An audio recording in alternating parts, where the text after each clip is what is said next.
So we're going to go ahead and get started. My name is J'aime Morgaine. I think everyone one of my cards. Say your first name again. J'aime. It's like a gemstone, but with a je. J'aime. It's French for I love, is what it means. Oh, all right. So that's who I am. Now this meeting emerged out of a conversation I had with one member here who wanted to meet and talk about what I'm doing, and then it opened up for anyone who wanted to come. Now I'm actually here as an outsider. I'm here for information only. I am not here to tell Meadview what to do about your community, but I'm here to tell you what I'm doing in my community and see if there is local interest in joining what I'm doing. So that's the general purpose of who I am and what I'm doing here today. Now, I live in Kingman. I'm a first-time property owner in Kingman. I've never owned property before. So the awareness of water is something that's new. You just don't think about it, especially as a renter. You move in, you have water, you don't think about where it's coming from and the sustainability. It just isn't something you think about generally. But then, moving into Kingman, you start reading about what's happening, and I've been very active for the last year and a half with the city of Kingman, because that's who services my water, as well as the Meadview County Board of Supervisors, trying to bring about some change. So I'm going to give you just some general history, very brief history about the water and why the county, everyone says, well, why is the county not doing anything? That's not necessarily the case. They are doing things, but the number one limitation is the Arizona state laws. So I'm going to just state that generally. There are laws on the books that are 100-year-old, antiquated, outdated water rights laws that privilege 5 corporate entities. Agriculture, the commercial agriculture is one, the railroad, mining, metallurgical, and the ranchers, the open grazing. Those are the 5 industries that are privileged by the Arizona state laws. Those laws limit what any county can and cannot do, because they can't violate laws either. Now, one of the laws specifically that I've been trying to pressure our legislators directly to change, as well as pressure our county board of supervisors to then pressure our legislators, is ARS 11-811. That is the county zoning laws. Now that law grants all 15 counties in Arizona the right and responsibility to zone and rezone based on the best general welfare interests of the county and the resources. But when you go down to section D of that law, it then restricts and limits that county authority. It cannot do anything that will impinge on those 5 protected industries. So that's why Meadview County has not been able to stop the commercial agriculture that's growing along Stockton Hill Boulevard and Pierce Ferry, because it is protected by Arizona state law.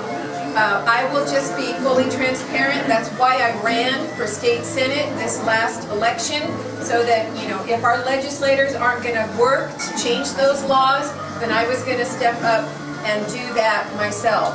Now, it's very hard to run as a minority party in this county, even though it's about an issue. The water issue is my number one issue.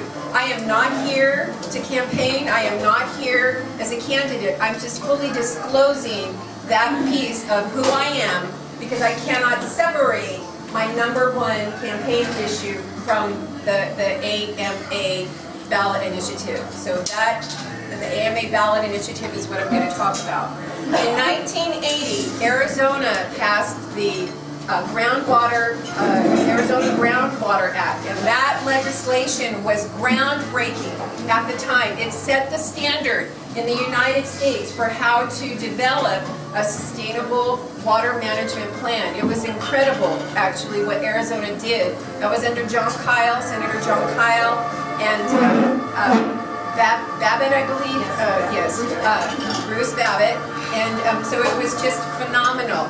And part of that groundwater law, that act, was to develop active management areas. They're called AMAs, active management areas.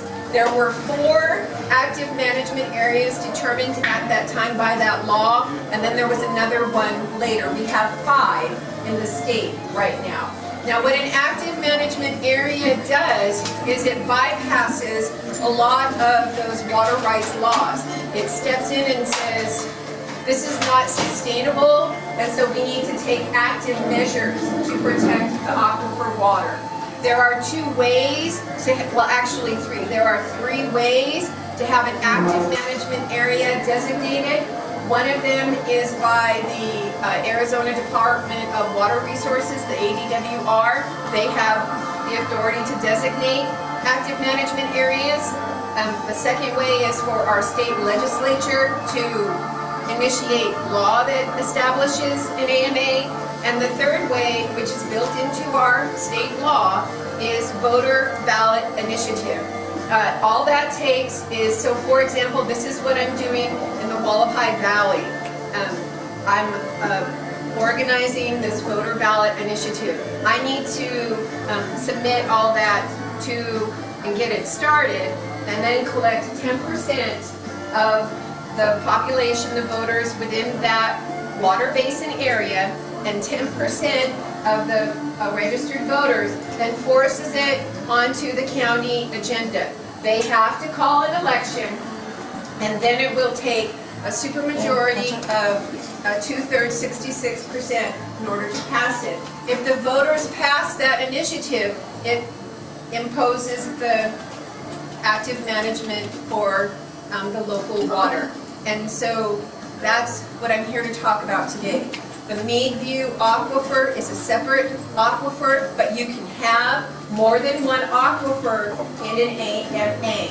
So if there is interest and motivation in Meadview to do the footwork within your own aquifer, then we can join those forces and have one ballot initiative for both aquifers to go to the county rather than doing completely separate work, if that's what, so that's generally where we are. I have some graphs that I want to show you, so let me go get that.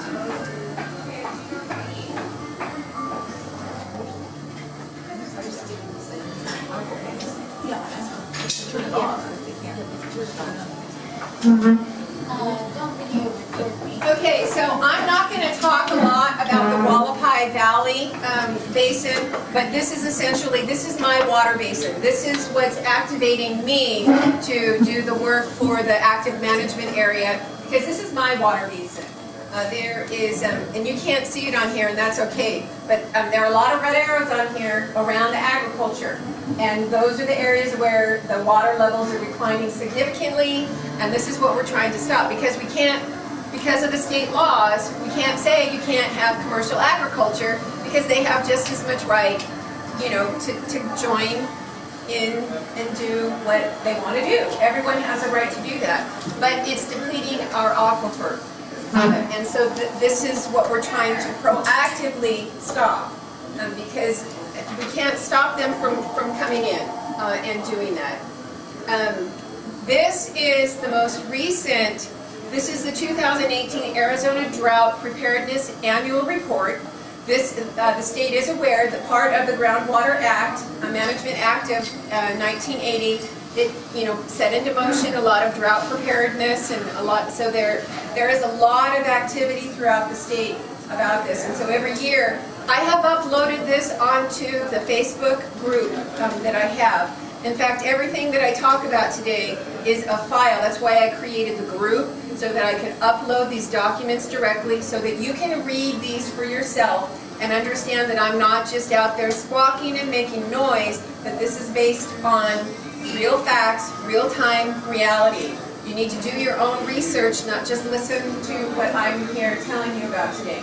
But so this is the 2018 Drought Preparedness Annual Report. Two things I want to point out. You can read through the whole thing. It gives a lot of information on a state level about the nature of our drought. One of the things about the drought that I will also add is in March of this year, last year, March of 2018, the U.S. Department of Agriculture declared 12 of the 15 counties here in Arizona as natural disaster zones based on how severe our drought is. So they declared them as natural disaster zones because of the severity of the drought. The drought isn't going away. In fact, the drought is no longer even just a drought. About a month and a half ago in Las Vegas, there was a big federal water meeting there in Las Vegas about the drought contingency plan, which is the interstate compact. And they had to actually come up with a new term to discuss and what is happening here, because they said it's more than just a severe drought, that we are moving into a permanent climate change, and that climate change that they're calling it aridification, that the process of our climate is drying here in this area. It's more than just a drought. Our entire climate has changed, and they had to come up with a new word to describe that process other than severe drought.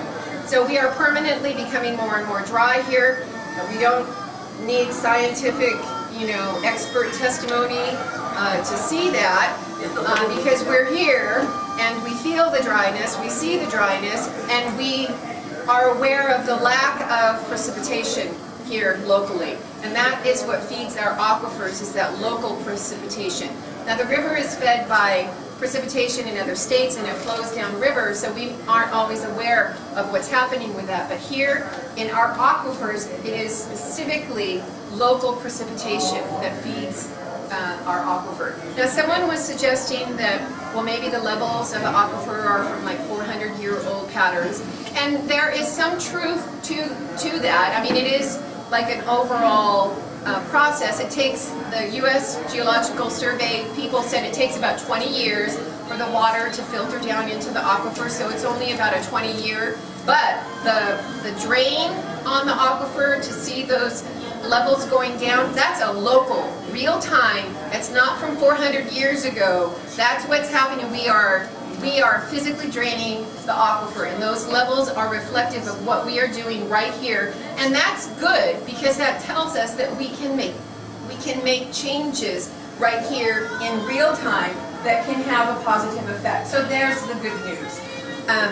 Awareness before it becomes a critical crisis is important, because that means that we can do something. And that's what I'm here. I'm trying to work proactively for my own aquifer, and I'm here to talk with the Meadview community about your own.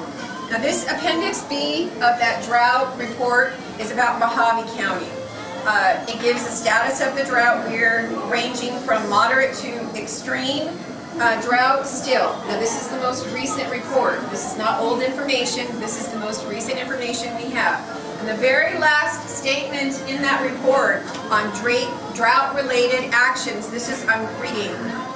Prior to monsoon season precipitation, municipalities and agencies triggered their drought mitigation responses to varying degrees. However, despite average precipitation during the monsoon season, much of Mojave County remains in moderate to extreme drought, and there appear to be no extensive mitigation measures in effect by Mojave County municipalities at the time of this report, which is September of 2018. So essentially what this report is saying is basically not much is being done, okay, to mitigate, to lessen the effects of the drought. So that's not my political, politicization of this. That is what this report says. Basically nothing is being done to help to improve, to lessen the severity of the drought. Also in Appendix B, I'm going to pass this around so you can look at it. There are 6 different maps that show, and I printed this out in color because the color is the only, and again, this is uploaded onto that Facebook group so you can look at it, and I'll just pass it around this way, and you can take a look at those If you're interested, I'll pass this around. This is off the ADWR website. This shows the water basins. It just outlines, and you can see Meadview, and you can see that the Meadview water aquifer tucks right up next to the Wallapai Valley aquifer. That's why I'm here, because they are connected, although they are separate aquifers. So I'll just leave that there. Okay. Now, are they separate aquifers or separate watersheds? well, they're separate aquifers based on how the state of Arizona determines. They're their own. Now, does that mean that they don't? No. The water, there is no separation probably between all the aquifers. When you go down deep enough, that's why the Kingman aquifer, that's why we have that plume of chromium-6 in our water from needles, because it leached down into the water aquifer there, and that chromium-6, it just bleeds, all through, and that's why our levels are so high. That's like my next water issue. So if they're connected, wouldn't it also leach into our aquifer?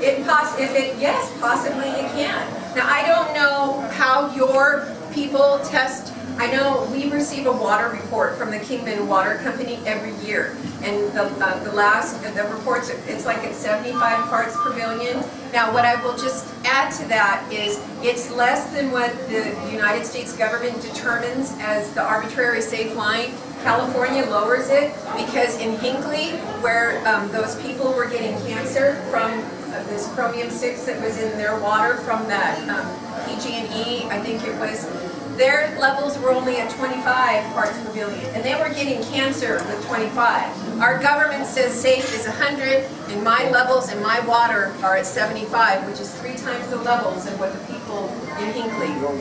Wow. What's that? In Kingman? Yes. So, and I've seen it's public information. It's not me just saying that. It's public information.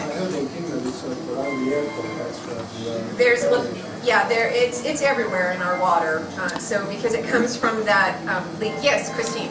There is a difference between chromium-6 and chromium-3. Chromium-3 is totally harmless. And sadly, our state does not test for chromium-6 and 3 separately.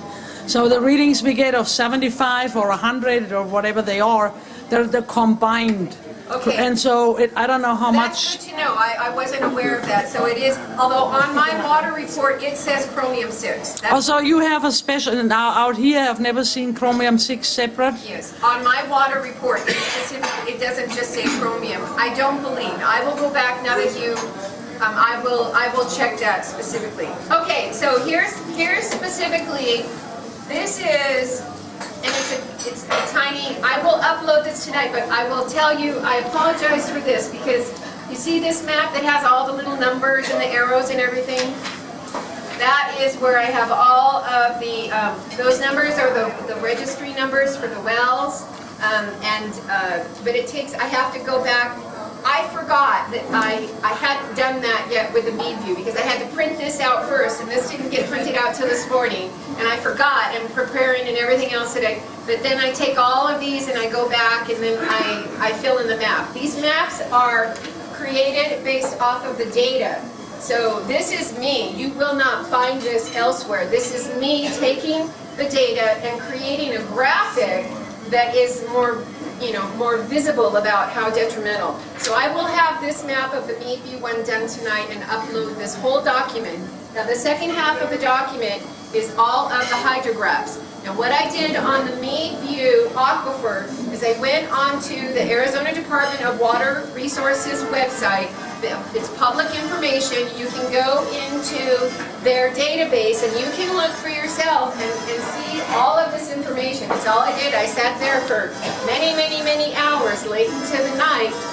And what I did was I took screenshots of the hydrograph and also the identifying information. And up here, of course the one that didn't have it, up here in the corner is I added a screenshot of who owns that well. So, you get, when you go in and look at it, you can see where now I have these arranged, not by numerical order, but in the best news scenario first. Now here you see this is an increase. So here's a hydrograph where that particular well has an increase. All the ones that had an increase were way down south in the Meadview in the outskirts, not in the Meadview proper. If I had been able to get that map done, it would have shown that, but I'm just telling you, and you'll see that for tonight if you come on. So here you see the line, it's increasing.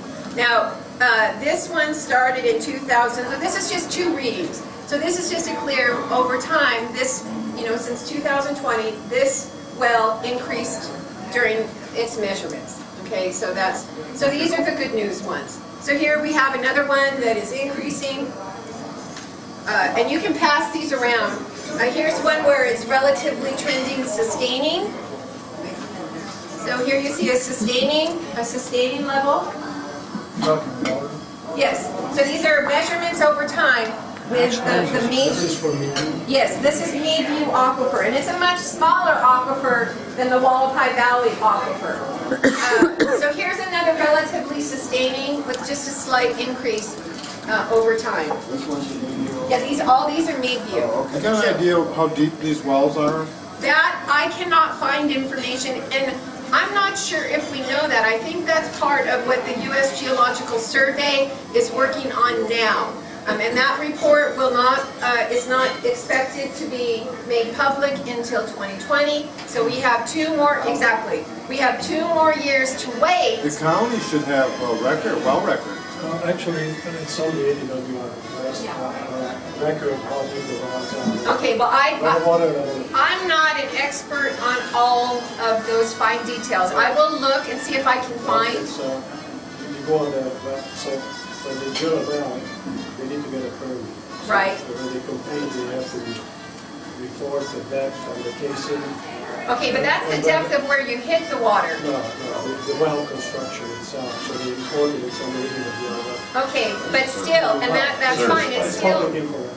The surface pipe depth may be, but we don't necessarily know how deep the water continues to go.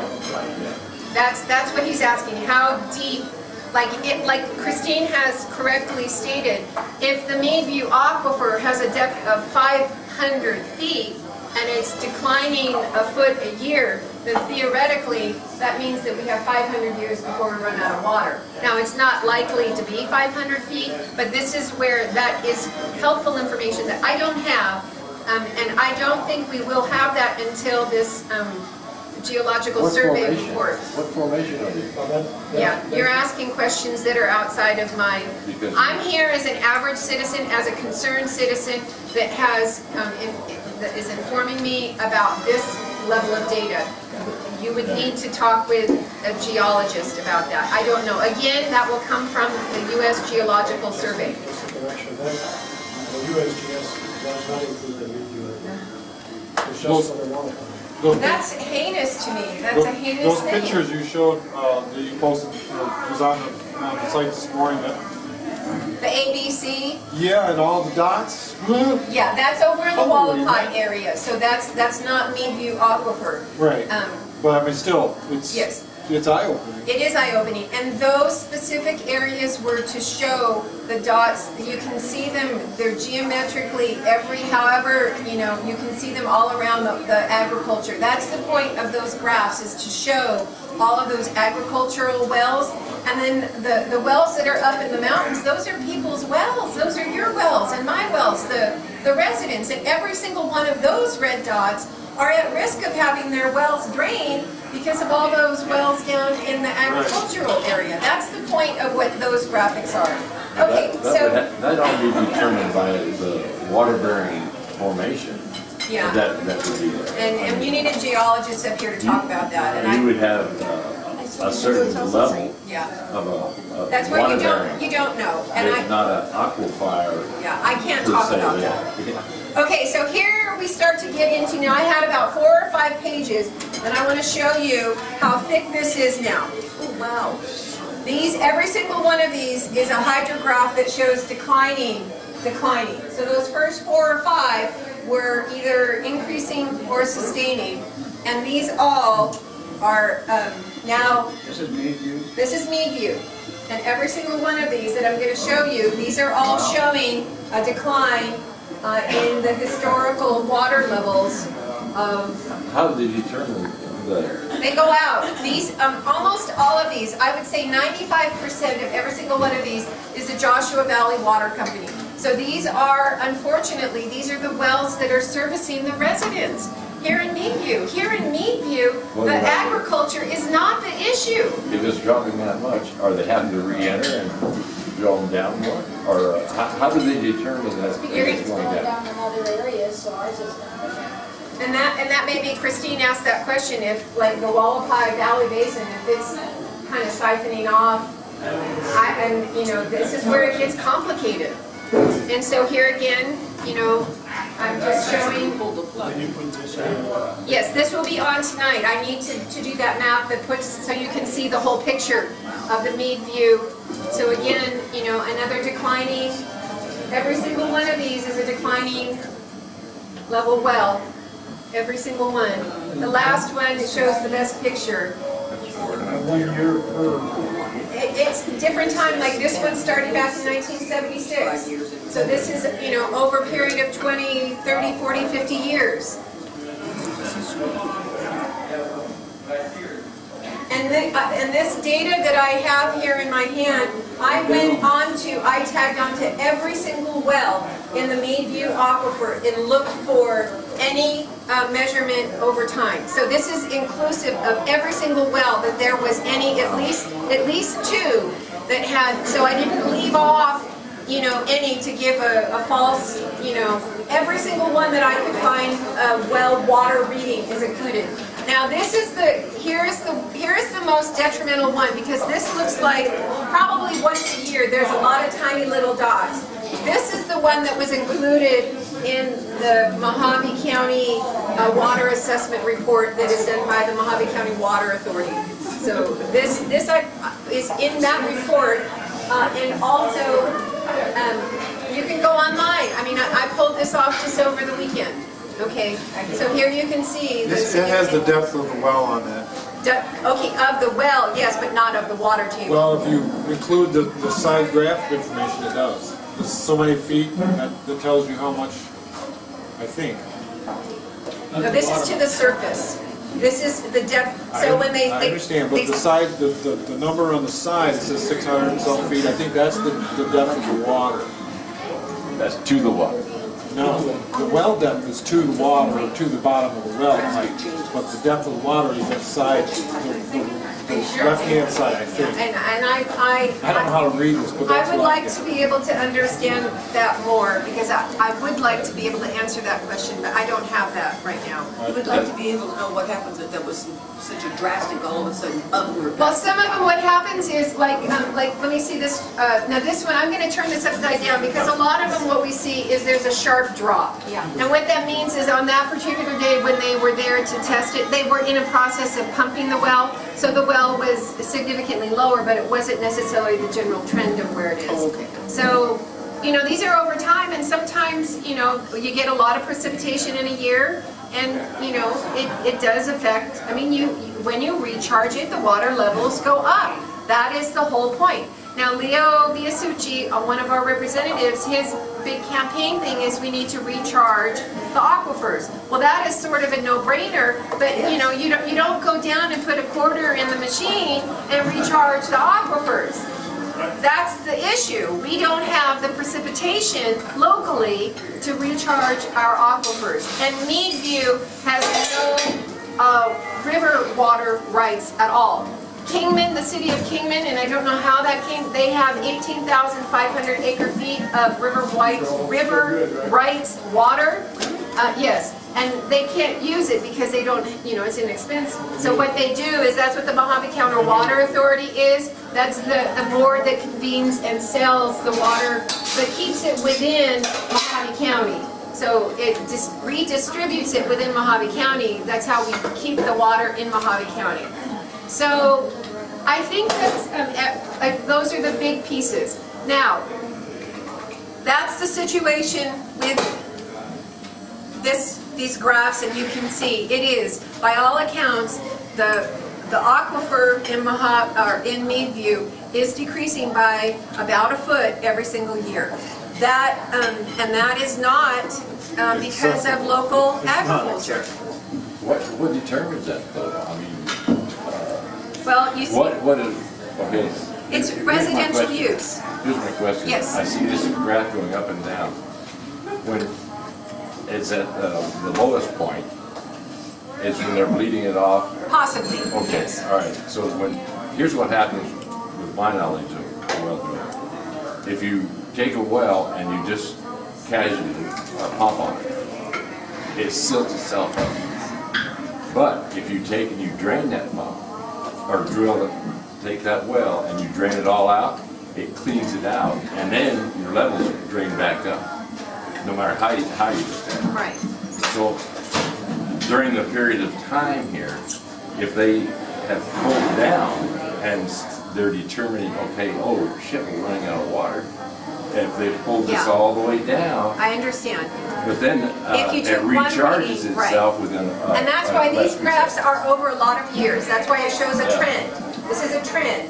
You know, it's not on every given day. It's a general trend across time, and that's what's so powerful about having the forethought of them to start taking water measurements back in the 70s is when essentially that started. So, and not every single well has that history, but I don't know where that last one is where it's, you see all the little circles on it. That was like every single year. Yeah. So this one shows like every single year, you know, it's being tested. And that's been since well, it looks like possibly right around 1980.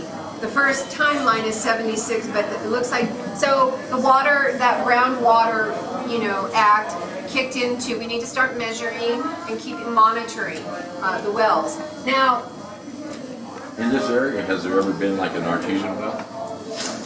I don't know. Pretty deep, I doubt it. So Pretty deep. in 2016, September and 650. December, actually back in 2014, our County Mojave Board of Supervisors, they requested the ADWR to designate the Wallapai as an AMA. They actually did that in 2014. That was when the agriculture, it got denied, of course.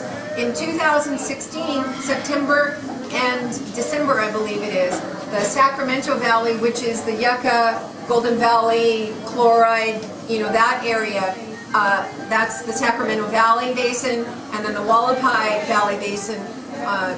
Those two separate requests for an INA, irrigation non-expansion area, which is a much lesser version of the AMA. All that does is stop the agriculture from increasing. It doesn't take, if you're already there, it doesn't stop what's already there. Everything is grandfathered in, but it says we can't expand the irrigation. And even that was denied. Yes. Why would the state deny that when we have proof that it's Because of the law. free? Well, But the rest of the state has it. okay, I have, and if you want to stay, you can read through, but it's also on I have uploaded both of those letters of denial from the I saw them. AWR. I've already read them. Yes, so Yeah. that's why. Yeah. Whatever they say in there, That that's made no sense to me, you know. I'll tell you what, like with when I've gone into the Sacramento, I don't even find declining levels in the hydrographs over in the Sacramento. I think the county was for their credit, they were trying to be proactive and to, you know, say, hey, we're not only are we in a drought, we're in a dry, arid desert that's even getting drier, the acidification, you know, let's stop this. They were trying to proactively, but the state is bound by some of the laws, and those laws determine, like, it goes based on the history. They don't look at what's happening now, so there wasn't the history there to justify, because like in the Wallapai Valley Basin, that commercial agriculture is a fairly new addition to our water It's drains. absolutely new. I've been here since I was 21, so, Yeah. you know, it's many, many years. So there isn't a history, so when they look at the history of it, they said, well, there isn't anything in the history to determine. And, you know, so this is the issue. They're bound by those laws. And the county has been trying to, you know, budge them on that, but they're not going to. They're not going to. So again, this is where it takes action on behalf of the citizens and that is within the law. We can step up and say, I don't care if you aren't going to give, protect our water, that we can take action to protect it for ourselves. So that's why I'm organizing the AMA ballot initiative for the Wallapai Valley Basin. I'm gonna, go out and collect the 10%. I'm gonna have it forced on the agenda, and I'm gonna educate people as much as possible about those graphs so they can see and try and get as many people engaged in protecting our aquifer as possible. I'm going to get a lot of pushback because the ranchers are going to say, well, that's going to negatively impact us. So I need to educate the ranchers on that as well. There's a lot of public information that needs to take place. Let's not forget that the federal government already declared it an emergency a disaster area because of the drought, and is giving money to the ranchers and farmers. Yes, and that's true. That's a subsidy. I'm not sure about the law, but the agriculture, already grandfathered in. They're not Yes. going to take away the right. So the concern is that if we have an AMA, which is great, they already have 170 wells. Right. And if they pump them all, they just set us right. Yes, and that's. But they already have the right, so they're going to be the boss there. Okay, but here's the thing. This is the value of an AMA over the INA, the non-expansion, because the AMA kicks in all kinds of other monitoring and protections. So that means that in this case, and the ranchers would have to do it too, they have to send reports to the state on the water levels, and there's a monitoring. Now, eventually, for example, there are AMAs, and every single active management areas, the goals get determined specifically for that area. Our goals would be different than the other AMAs in the state because our needs are different. Our aquifers are different. The geology is different. Everything is different up here. So they determine what the goals are. Now, in one of the other AMAs, the goal is to sustain agriculture for as long as possible. As long as possible. That means eventually it will reach a critical point where it's no longer where you can't sustain the agriculture. So it does make a difference. And the other important thing, and this is like in the Meadview aquifer, you don't, from what I can tell, it's not an agriculture. I mean, what I'm seeing is these are the residential wells. That means that the number of people who are using the water exceeds the water capacity, yes. The water companies should easily have all the records of everything that was consumed since it started on an annual basis, and we'll kind of see if that. Well, they have been. That's why I was able to obtain these wonderful hydrographs. They have been keeping, but they'll have to do more formal reporting on it. If the agriculture to the, down there in the To the valley, south, yeah. if it's siphoning it off, then we're toast, because they have deeper wells. Oh, okay, and that may be true, but if we combine this effort, then both well systems, the aquifers, they fall under that same protection. And for Meadview, the biggest intervention that the AMA would introduce is the mandated conservation. There would be a lot of mandated conservation. Now, what that means, I can't tell you because I don't know, but there would be a lot of effort and education into conservation, conserving water, using your gray water, and that. Growing crops that don't take a gallon. It's educating people on the importance of water, the importance of, I know people, that they might take 4 showers, a day, or leave the water on and run it for 30 minutes. I mean, these are the things that we educate people on the conservation of it, and that would be, from what I can tell, that would be the biggest assistance for the Meadview aquifer, because you don't have the agriculture to stop. So it just depends on what you want to do. Yes, question. So, to me, we haven't grown exponentially here. And it is part of the drought is why our water table's going down. But from the time I was this tall, I was taught that water seeks its own level.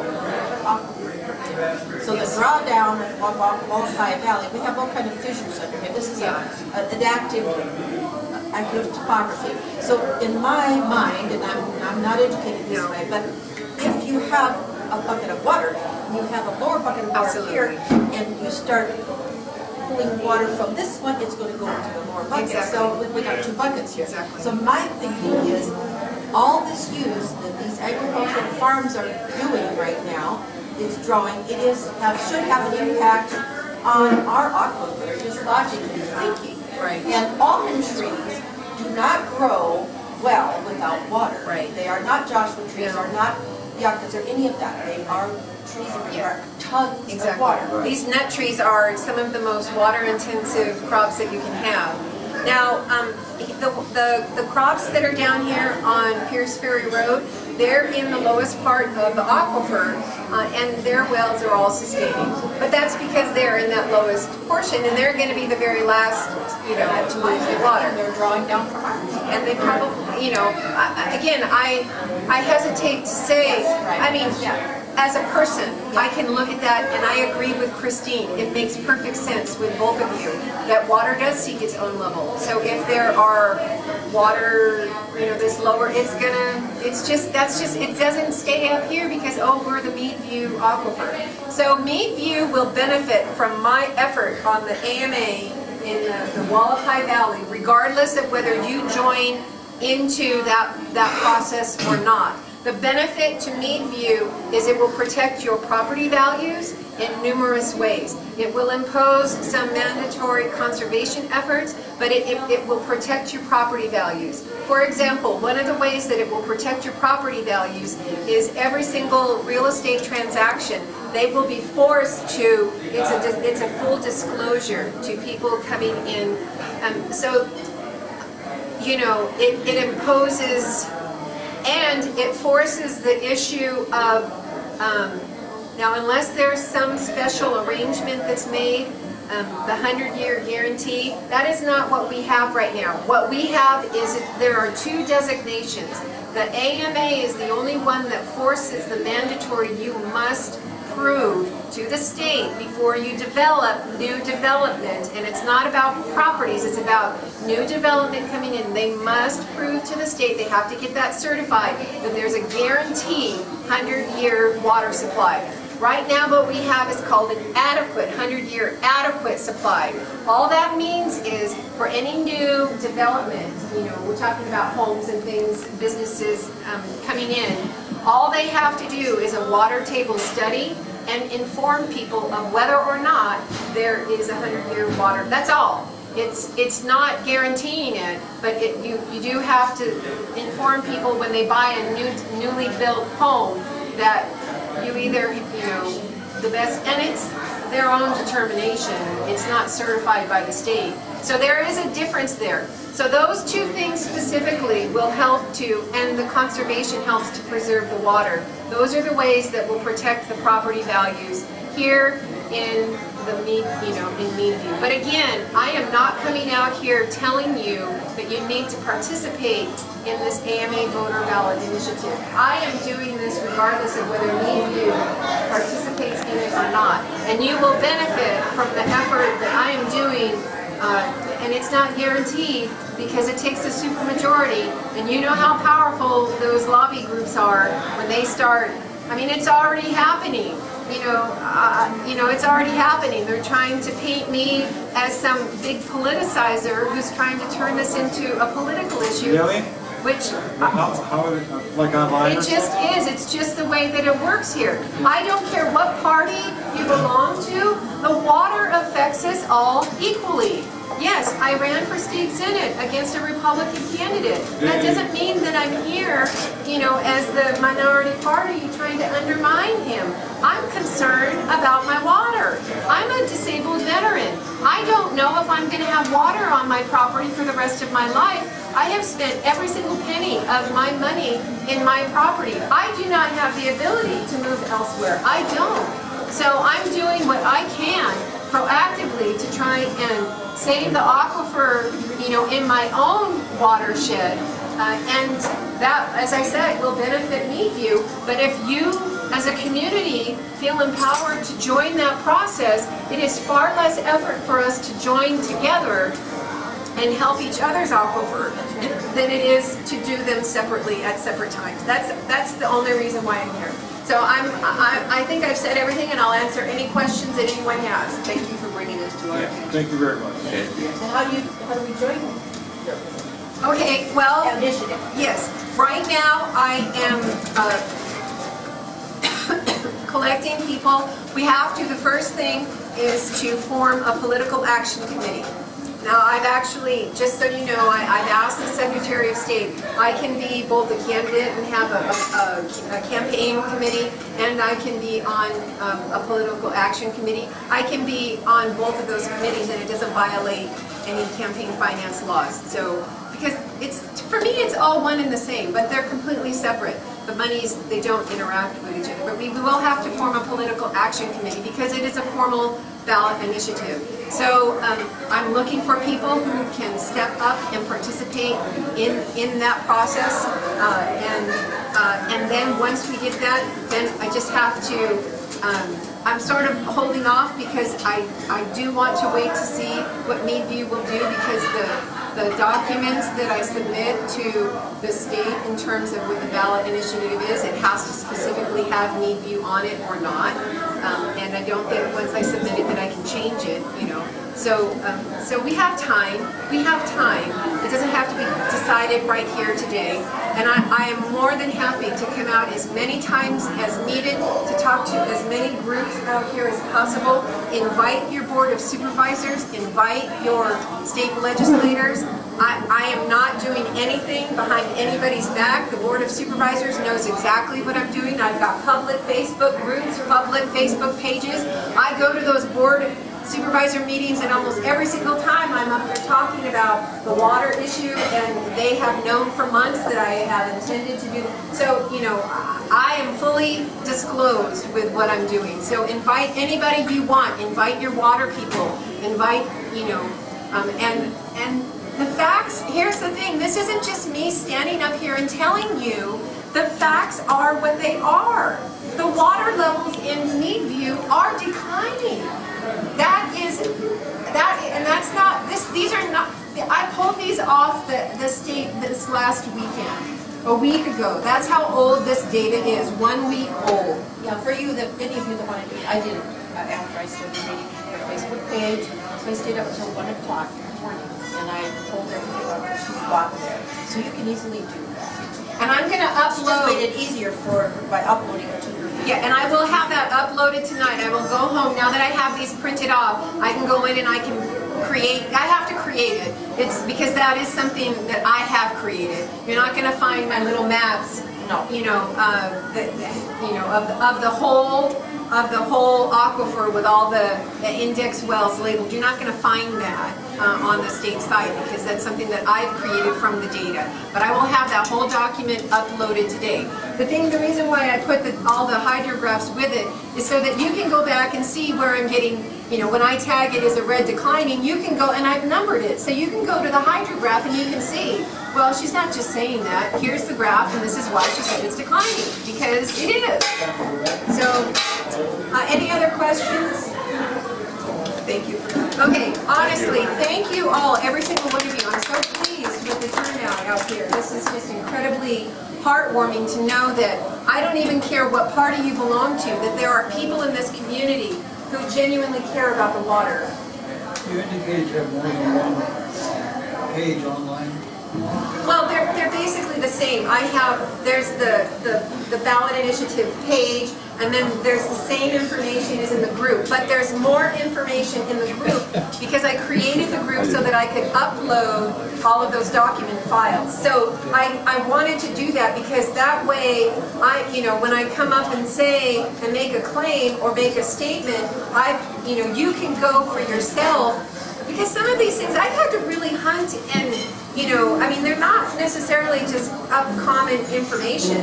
So I'm helping to assist in the research process for other people by having that Facebook group where you can upload, download, and you can look at everything for yourself. And I think just to summarize or make sure I understand it. Yes.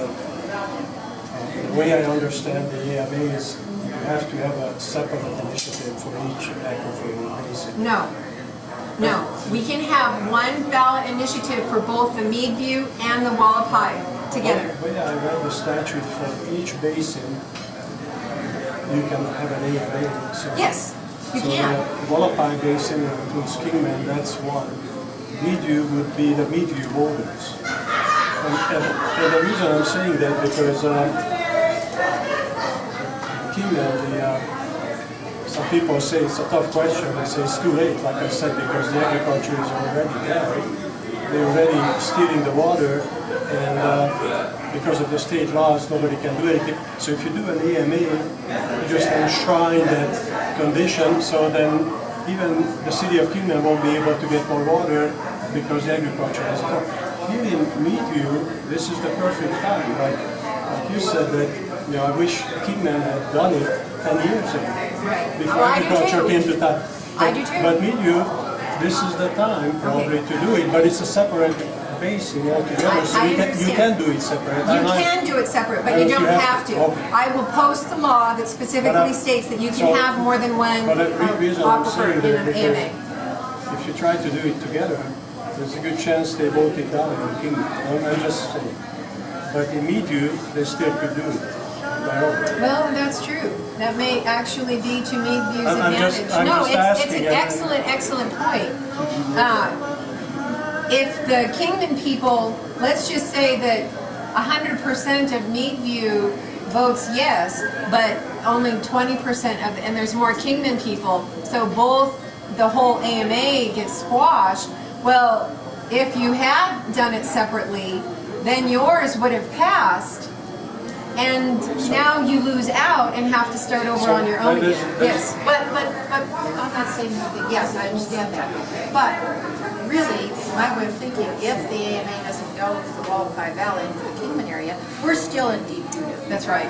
Still what? We're in trouble because that agriculture in the Wallapai Valley is drawing us down. It's not us, we haven't grown that They much. don't know that. So you guys can help with the whole thing. Right, I mean, there's drought, Yes. granted. Can I say something? Yeah. I know quite a bit about it, but to my knowledge, the two aquifers are not connected. They're not, but you still, So, water. they're not goes- drawing. It's a low level. Meadview aquifer may be connected to the Colorado River, but not to the, but it's not connected to the Wallapai aquifer, to my knowledge. Nobody knows for sure. Right, nobody knows what they're. Nobody knows for sure, but the water level goes down a lot more in the Wallapai. What I'm saying is, in Kingman, if you try to convince and get the votes, and I appreciate everything that you do, a lot of folks in Kingman, I live in Kingman, are against an AMA because they don't want more regulations. I mean, just look at what happened. They had an initiative for a tax to build new interchanges, and I voted for it. I know once and sales tax not a big, but people voted it down. They don't want regulations. So, and in Kingman, we can argue pretty well, successfully, that it's too late. And I'm not trying to make an argument, but that's the argument, that it's too late because they already stole the water, they drilled the wells, they have the rights. Here, Meadview, if you separate it out, it's not too late. This is the time. Right. Because they can come in here too tomorrow, and as James pointed out, according to the law, anybody can come in. I have a property here, I can drill a well, and I suck down the water, and as long as I put it to beneficial use, I have the right to do it. Anybody can do it, and actually put a pipeline and sell it to agriculture down there and make a lot of money. And then suck the Meadview Well, you can't do that. I'm just because, making yeah. an extreme example. The water can't I'm not pass gonna- outside of the basin. But somebody areas. could have this crazy idea, and actually 10 years ago nobody had thought that it could have happened, in the redwood area, right? It did happen. So immediately it makes sense at this time. So I just wanted to point that out. You can separate it out.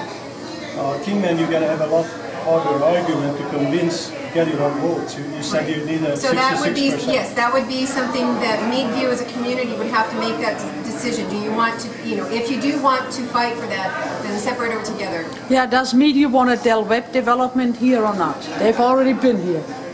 Okay. Trying to buy land. If you have an AMA, they will not be able to develop here.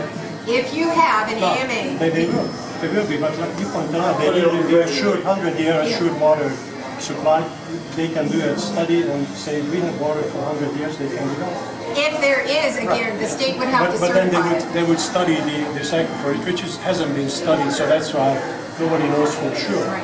But here it would make sense to keep it, and then, we have 100 year for sure. Yeah. And if somebody wants to come in, they would have to do that study, and they would have to assure that they have 100-year supply. So they still could develop only if there is an water. If there is a guarantee, it has to be certified by the state. But I will say, I understand your concern about it's too late, but it isn't too late.